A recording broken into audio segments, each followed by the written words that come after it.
Farmer prime minister Imran Khan, former federal ministers اور حاضرین، السلام علیکم۔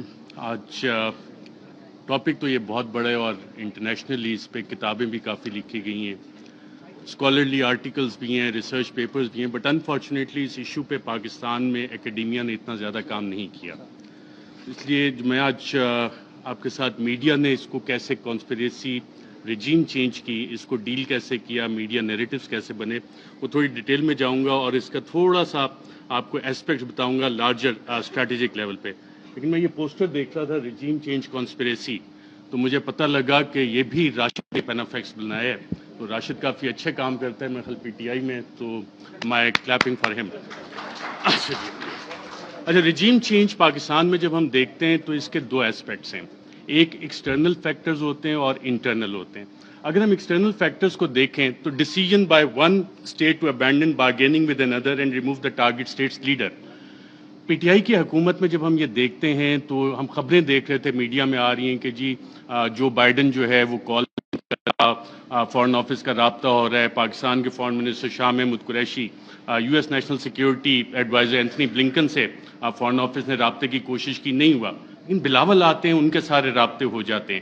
تو یہاں سے آپ جب میڈیا کی وہ خبریں نکال کے دیکھتے ہیں تو آپ کو ایکسٹرنل فیکٹر اور وہ لنکیجز کہ یہ فیصلہ وائٹ ہاؤس میں ہوا، U S N S C میں ہوا، اور اس کا ذکر اب میڈیا میں یہ سوال ابھی تک ڈیبیٹ نہیں ہوا کہ کیا اس کا فیصلہ وہاں پہ ہوا تھا نہیں ہوا تھا۔ وہ سائفر اگر پبلک ہوتا ہے تو اس میں یہ سوالات اٹھیں گے یقیناً کہ یہ فیصلہ اس لیول پہ اسٹیٹ کے لیول پہ یو ایس اسٹیٹ نے کیا، صدر جو بائیڈن نے کیا، اور صدر جو بائیڈن جو نیو کانس تھے، the plan for the new American century, اس کا باقاعدہ طور پہ حصہ تھے، جس کے بعد ہم نے دیکھا 2001 کے بعد پوری دنیا میں ڈفرینٹ رجیم چینج آپریشنز باقاعدہ طور پہ لانچ کیے گئے، عراق اس کی ایک مثال ہے۔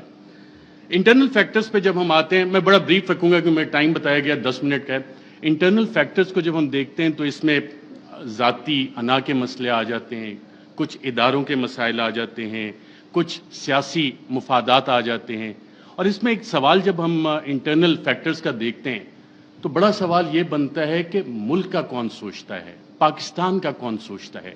کیا ہم صرف انڈیویجولز کا سوچیں گے؟ کیا ہم صرف ان اداروں کا سوچیں گے کہ جی اداروں کی انا بڑی ہوگی یا انڈیویجولز کی انا بڑی ہوگی؟ پاکستان کا کون سوچ رہا ہے؟ کیا وزیر اعظم عمران خان اس وقت پاکستان کا سوچ رہا تھا یا انڈیویجولز کے بینیفٹس دیکھ رہا تھا؟ اور کیا یہ جو رجیم چینج کانسپریسی ہے، اس میں جو میڈیا نیریٹیوز بنے وہ کس طرح کے بنے؟ اس میں انڈیویجولز اور انسٹیٹیوشن نے ڈومینیٹ کیا یا پاکستان کا سوال کسی نے اٹھایا؟ اس حوالے سے میڈیا نیریٹیوز اس حوالے سے سائلنٹ ہیں، اس میں آپ کو انسٹیٹیوشنل اور انڈیویجول ڈومیننس نظر آتی ہے۔ اچھا، کوورٹ ایکشن بھی اس میں باقاعدہ طور پہ پلان ہوا۔ میڈیا میں being fly on the wall and being an active participant, ایک ایکٹیو جرنلسٹ ہوتے ہوئے آپ کو بہت کچھ پتہ لگتا ہے کہ جی میڈیا نیریٹو بننا کیسے۔ اکثر جو حکومتیں بیٹھی ہوتی ہیں ان کو سب سے آخر میں پتہ لگتا ہے کہ ہمارے ساتھ ہو کیا رہا ہے، میڈیا کو پہلے پتہ لگ جانا شروع ہو جاتا ہے، کیونکہ کوورٹ ایکشن میڈیا نے پبلک اوپینین شیپ کرنا ہوتا ہے، پاپولیشن کو بتانا ہوتا ہے کہ جناب یہ حکومت کے ساتھ مسائل ہیں، اور وہ کہانیاں شروع ہو جاتی ہیں، اور یہ ڈاکومنٹڈ ہے اس سارے کیس میں بھی۔ اور پھر ٹولز اس میں استعمال ہوتے ہیں، لا فیئر جس کو ہم جسٹیفائی کرنے کے لیے، لا پلس وارفیئر، لا فیئر، اور اس کے پولیٹیکل اینگلز بھی ہیں۔ اور ایک مثال تو فواد چودھری صاحب نے بھی ابھی دی کہ کس طرح ہوا۔ پھر ایک مثال جس دن آخری دن تھا اس حکومت کا، سب کچھ ہوا لیکن ہوا کچھ بھی نہیں، میسیجنگ بھی ہوئی لیکن ہوا کچھ بھی نہیں۔ کاروائی کیا ہوئی تھی اس دن؟ کچھ ہوئی، لیکن میسیج کنوے ہو گیا تھا کہ یہ کچھ ہو سکتا ہے لیکن ہوا نہیں۔ سو وہ لا فیئر باقاعدہ طور پہ اس رجیم چینج آپریشن کا ایک حصہ تھا، سوچا گیا، امپلیمنٹ کیا گیا، اور میڈیا نے اسے باقاعدہ طور پہ رپورٹ کیا، جس وجہ سے آج ہم اس کی بات کرتے ہیں، سوالات اٹھتے ہیں کہ جناب یہ والے کام کیسے ہوئے۔ صدر مملکت doctor Arif Alvi, supreme commander of the armed forces, head of the state representing unity of the republic, انہوں نے اپنے خط میں ذکر کیا ہے کہ 1951 سے شروع ہوتا ہے، لیاقت علی خان کی اسیسینیشن، ذوالفقار علی بھٹو کا بھی ذکر کرتے ہیں، پھر اس وقت پرائم منسٹر عمران خان کی حکومت کو جو نکالا گیا، smoking gun in the hand of a conspirator, کہ ایک سازشی کے ہاتھ میں دھواں دیتی ہوئی بندوق وہ ڈھونڈنی ہے، اس کے لیے کمیشن بنانا ہے۔ تو انڈیویجولز کو ہم سائڈ پہ رکھ دیتے ہیں، ہم اس میں ایک لارجر پیٹرن آئیڈینٹیفائی کرنے کی کوشش کرتے ہیں کہ پاکستان میں اگر ہم یو ایس لینس کے ذریعے دیکھیں، کیونکہ پاکستان کی فارن ریلیشن جو ہیں ہم لوگ موسٹلی یو ایس بلاک میں رہیں، تو اس میں ہم یو ایس لینس سے اگر اس سارے مسئلے کو دیکھیں پاکستان کی 75 سالہ تاریخ کو کہ کب کب کیسے کیسے گیا، میں لارجر اس میں براڈ فریم ورک میں آپ کو بتاتا ہوں. 1958 martial law, 1978 martial law, 1999 martial law. یہ تمام مارشل لا جس وقت لگے اس وقت امریکہ کے اس خطے میں انٹرسٹ ہے. 1958 میں جب ایوب خان نے مارشل لا لگایا، لیاقت علی خان کی اسیسینیشن 2 ہفتے پہلے ان کے رشیا وزٹ سے ہوگی، آج تک نہیں پتہ لگا کہ پیچھے کون تھا. آپ آ جاتے ہیں جی مارشل لا، سیاٹو، سینٹو، کولڈ وار اپنے پیک پہ جا رہی تھی، امریکہ کو یہاں پہ الائز چاہیے تھے اور ہم سیاٹو سینٹو کا حصہ بنے. رشین بلاک میں، ہم سوویٹ بلاک میں نہیں گئے اور ہم وہاں پہ اس سائڈ پہ چلے گئے. اب وہ سارا پلان اس وقت سیاٹو سینٹو کولڈ وار جب اپنی پیک پہ گئی تو ایوب خان، جنرل ایوب خان، انہوں نے اپنی سروسز باقاعدہ پرووائڈ کی اور پاکستان یو ایس کیمپ میں گیا. اور اس وقت کے آپ دیکھتے بھی ہیں، بڑے پیارے پیارے ویژولز ہمیں نظر آتے ہیں. 1977 جب ہم دوبارہ آتے ہیں تو اس وقت پھر امریکہ کے ریجنل انٹرسٹ یہاں پہ تھے اور ہم دیکھتے ہیں کہ کوورٹ وار باقاعدہ طور پہ شروع ہوئی، افغانستان کی جنگ لڑی گئی اور اس وقت پاکستان میں پھر مارشل لا آ جاتا ہے. ایک پاپولرلی الیکٹڈ ڈیموکریٹک لیڈر کو پھانسی دی جاتی ہے ایک ایسے کیس میں، غالباً سیکشن 109. فواد چودھری صاحب اگر بیٹھے ہوں تو بتائیں کہ اس میں پھانسی تو بنتی نہیں لیکن پھانسی دے دی گئی اور ضیاء الحق کا مارشل لا آ جاتا ہے. یو ایس انٹرسٹ دوبارہ افغانستان میں. 99 میں جب ہم آتے ہیں دوبارہ تو ایک نئی جنگ ہمیں چاہیے، اس کے لیے نیو کانس کے پلان آلریڈی بن چکے تھے. آلریڈی تھا کہ کدھر عراق میں جنگ ہونی ہے، لیبیا میں ہونی ہے، سیریا میں ہو رہی ہے، ایران. پاکستان بھی اس کا حصہ تھا لیکن پاکستان، جیسے بلڈ بارڈرز کا ڈاکٹر شیری مزاحی نے بتایا، Pakistan for various reasons and one of the main factors being a nuclear power تھوڑا سا بچ گئے. جو وار اگینسٹ ٹیرر ہماری شروع ہوئی، دہشت گردی کے خلاف جنگ، جو ٹی ٹی پی کا سارا انفیوز کیا گیا، وہ سارا اسی کا ایک حصہ تھا کہ یہاں پہ یہ ساری کارروائیاں پاکستان میں ہونی ہیں اور ہم اس ٹریپ میں باقاعدہ طور پہ واک ان کیے. یہ والے ہم 3 فیزز جب نکالتے ہیں، اچھا ان میں ٹرانزیشن کیسے ہوتی ہے؟ ٹرانزیشن پاپولرلی ہوتی ہے. جتنے بھی یہ لوگ گئے، جب ہم دیکھتے ہیں کہ جناب ٹرانزیشن 1969-70 میں جو ٹرانزیشن آئی وہ پاپولر اپرائزنگ ہوئی. پاپولر لیڈرز آپ کے کھڑے ہوئے. پاکستان پیپلز پارٹی کا قیام آیا، انہوں نے کہا کہ جی ناؤ ڈیڈی از نو مور ایکسیپٹیبل، میں بڑا ہو گیا ہوں، میں اپنی الگ پارٹی بناؤں گا، پاکستان پیپلز پارٹی. عوامی لیگ الگ بنی شیخ مجیب کی اور پھر اس کے بعد کی جو الیکشن مینیپولیشن کی داستان ہے اس کے ریزلٹس ہمارے سامنے. 1988 محترمہ بے نظیر بھٹو آتی ہیں واپس، ایک پاپولر اپرائزنگ ہے. لاہور کے جو جلسے ہیں جن کی مثال دی جاتی تھی، جو کہ اب پاکستان تحریک انصاف نے جتنے بڑے بڑے جلسے کیے ہیں اسے اوور ویلم کر لیا، لیکن وہ مثال دی جاتی تھی کہ پاپولر اپرائزنگ ہوئی اور پھر وہاں پہ جو بھی طیارہ جب پھٹا تھا جنرل ضیاء الحق کا تو آپ کی ایک ڈیموکریٹک ٹرانزیشن آئی. اور یہ وہ فیز ہے جب آپ دوبارہ دیکھتے ہیں کہ ایک ٹرانزیشن ہو رہی ہے، دوبارہ آپ جنگ سے نکل رہے ہیں، حالات سٹیبل ہو رہے ہیں. افغانستان آپ نے فتح کر لیا ہے، سوویٹس کو وہاں سے بھگا دیا ہے. سو جنرل ضیاء کا کام ختم ہو گیا. سو پاکستان میں آپ ٹرانزیشن تھوڑے عرصے کے لیے چلو جی جمہوریت انہیں کھیلنے دیتے ہیں. پھر آ جاتا ہے 1999 اور 2007-8 general Musharraf, war against terror, اور اس کے بعد جب ان کی یوٹیلیٹی ختم ہوتی ہے، ہم نے دیکھا ایک پاپولر اپرائزنگ ہوتی ہے اور انہیں جانا پڑتا ہے. ہم لائرز موومنٹ بھی دیکھتے ہیں، ساری چیزیں. لیکن اس سارے عرصے میں جو ڈیموکریٹک ٹرانزیشن ہماری ہوئی ہے اس میں کیا واقعی حقیقی جمہوریت ہماری قائم ہو سکی کیا، یا کہ ہمیشہ ہمیں ایک ہائبرڈ قسم کی جمہوریت جو ہے وہ ملی ہے؟ اور ہائبرڈ جمہوریت بنتی کیسے ہے؟ ہمیشہ ایک کنگز پارٹی ہوتی ہے. جب آپ پاکستان کی تاریخ اٹھا کے دیکھتے ہیں تو جو مین آن ہارس بیک ہیں، گھوڑے جو لوگ رائڈ کرتے ہیں، ہارس رائڈنگ کرتے ہیں، وہ اچھے گھوڑے رکھنے کا شوق بھی رکھتے ہیں، تو وہ چیز ہوتی ہے. لیکن اس ساری چیز میں ایک ٹائم فریم بڑا ڈیفرنٹ آ رہا ہے پاکستان کی تاریخ میں، وہ آ رہا ہے 2018 سے 2022 کا. اس دوران میں اتھارٹیرین کنسولیڈیشن بھی ہوتی رہی. اتھارٹیرین کنسولیڈیشن اس طرح کے جو پرانے ایسٹس تھے جن پہ کرپشن کے مقدمات تھے ان کو بھی بچایا جا رہا تھا. دوسری طرف ایک حکومت کوشش کر رہی تھی کہ جی ہم نے ڈیموکریٹک کنسولیڈیشن کرنی ہے، اس کو روکا بھی جا رہا تھا. اور اکاؤنٹیبلٹی اس کی بہت بڑی مثال ہے.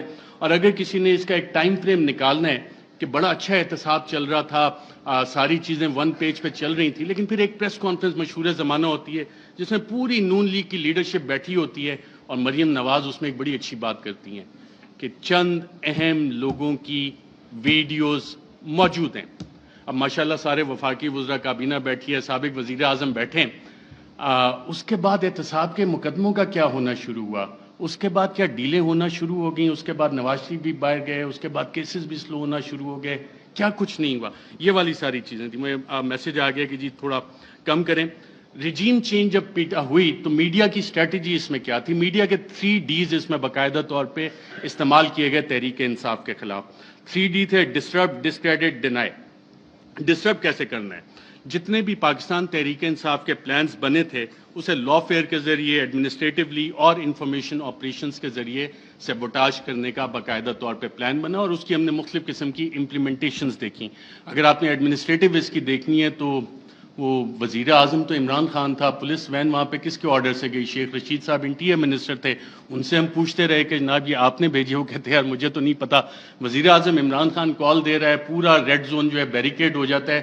کون حکومت چلا رہا تھا، کیسے؟ تو یہ وہ ایڈمنسٹریٹو سٹیپس ہیں. ہر ایک کی ڈیٹیل میں جائیں گے تو کافی لمبا ہو جائے گا. پھر ایک پلان بنا کہ جی 3 ڈیز کا ایک حصہ تھا ڈسکریڈٹ کرنا ہے.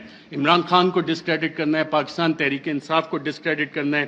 اور فریم ورک فار اس میں جو نیوز میکنگ تھی، اگر آپ ریڈ زون فائلز اٹھا کے دیکھیں تو اس میں باقاعدہ طور پہ میڈیا والوں کو یہ بتایا جا رہا تھا، یہ چیزیں میڈیا میں آ رہی تھیں کہ جناب دیکھیں یہ اکتوبر میں ایک جو سلسلہ شروع ہوا ہے نا، یہ بڑی زیادتی کی بات ہے. اس میں چند انڈیویجولز جو ہیں ان کو تو یہ حق نہیں دیا جاتا کہ جی پنجاب پولیس کے پیٹرن پہ چیزوں کو لے کے چلیں، ایسے تو نہیں اجازت دی جا سکتی. لیکن سوال آتا ہے کہ کیا ہمیں اس ملک میں آئین کی حکمرانی چاہیے یا اشخاص کی حکمرانی چاہیے؟ ہمیں قانون کی حکمرانی چاہیے یا چند اشخاص کی حکمرانی چاہیے؟ میڈیا فریم ورک جب آپ اس میں سارا اینالائز کرتے ہیں، جتنے آپ کرنٹ افیئرز کے پروگرامز اٹھا لیں، نیوز آرٹیکلز اٹھا لیں، کالمز، ایڈیٹوریلز، اس میں کانسٹیٹیوشنل فریم ورک وہاں پہ ڈیبیٹ فریم نہیں ہوئی. وہاں پہ رولز آف بزنس کی ڈیبیٹ فریم نہیں ہوئی. وہاں پہ ڈیبیٹ فریم ہوئی اداروں کے حساب سے. وہاں پہ ڈیبیٹ فریم ہوئی انڈیویجولز کے حساب سے. اور پھر اپریل میں 9-10 اپریل، اس سے پہلے یہ پلان آ گئے تھے کہ جناب میڈیا سپیس بھی ڈینائی کرنی ہے، بلیک آؤٹ بھی کرنا ہے. جو چند صحافی کوشش کریں کہ آواز اٹھانی ہے ان کو آپ چینل سے نکال دیں. عمران ریاض میرا خیال ابھی بھی بیٹھے ہیں، مجھے اطلاع ملی تھی کہ انہوں نے ایکسپریس جوائن کرنا ہے، لیکن ایکسپریس پہ بھی ابھی تک آن ایئر نہیں ہو سکتا ہے. حالانکہ سلطان لکھانی صاحب فریڈم آف پریس میڈیا اس پہ بلیو بھی کرتے ہیں، کافی اچھے ایڈیٹوریل آرٹیکلز اور چینل بھی چل رہا ہے، but he is not on air. FIRs چلیں اب صحافیوں کو چھوڑیں، اب تو پوری وفاقی کابینہ جو ہے سابق، اس پہ بھی FIRs ہوئی ہیں، اور ملٹیپل FIRs دہشت گردی کی بھی ہوئی ہیں. اور جن لوگوں نے یہ FIRs کی انہوں نے یہ نہیں سوچا کہ کر کس پہ رہے، کیونکہ پلے بک وہی والی پرانی تھی. مسئلہ یہاں پہ یہ تھا کہ کرپشن کے کیسز نہیں مل رہے. بڑی کوشش کیجیے عمران خان کے خلاف کرپشن کے کیسز نکالے جائیں. میری بھی 1-2 ملاقاتیں ہوئی کہ جناب آپ تو بڑی سٹوریز کرتے ہیں. میں نے کہا یار ایک شخص، اور یہ عمران خان صاحب بیٹھے ہیں، شاید آپ میں سے بہت سے لوگوں کو نہ پتا ہو، PM آفس میں ہمارے بھی ذرائع ہوتے ہیں، اکثر پوری کابینہ پریشان ہوتی تھی کہ جناب بات ہم نے کی ہے، کہاں سے پتہ لگ گئی. وہ شخص جو پانی کی آدھی بوتل بھی ضائع نہیں ہونے دیتا بطور وزیر اعظم کہ یار یہ آدھی پانی کی بوتل میں نے ابھی رکھی، کیوں اٹھا کے لے گئے، وہ کرپشن کرے گا. میں نے سمجھائی لوگوں کو یہ بات، لیکن پلے بک کیونکہ وہی پرانی تھی. کیا کرپشن کے کیسز نکالو، ڈسکریڈٹ کرنا ہے، کرپشن تھوپنی ہے. مسٹر ABC کا فلانا دوست ہے، اس سے نکال کے لاؤ. کچھ نہیں، آج 2-2.25 مہینے ہو گئے، کوئی کرپشن نہ نکلے گا. عمران خان کا کرپشن کا کیس نہیں نکل سکتا، نہ نکلے گا. میں نے بتائی کہ نہیں آپ کچھ کوشش، میں نے کہا میں یہ کوشش نہیں کر سکتا کیونکہ مجھے یہ پتا ہے کہ عمران خان کی کرپشن نہیں نکلنی. اچھا، media narratives against PTI. French revolution جب آیا تھا تو اس وقت ایک تھاٹ تھا کنگ لوئی کا، میں ریاست ہوں، میں بادشاہ ہوں، میں قانون ہوں. اور یہی چیز ہم نے دیکھی کہ جب میڈیا نیریٹوز PTI کے خلاف بن رہے تھے. ابھی حال ہی میں آپ اگر آئی ایم دا کنگ کا دیکھ لیں، the king can do no wrong. King ہمیشہ، جو بادشاہ ہے وہ ہمیشہ اچھی چیزیں ہی کرتا ہے. فیٹو پہ پوری حکومت نے کام کیا، حماد اظہر بھی ادھر ہیں، لیکن PTI نے کام نہیں کیا. بادشاہ نے سب سے اچھا کام کیا. آئی ایم دا لا، قانون میں ہی ہوں. پولیٹیکلی آئسولیٹ کرو PTI کو. آج PTI واقعی پولیٹیکلی آئسولیٹڈ ہے.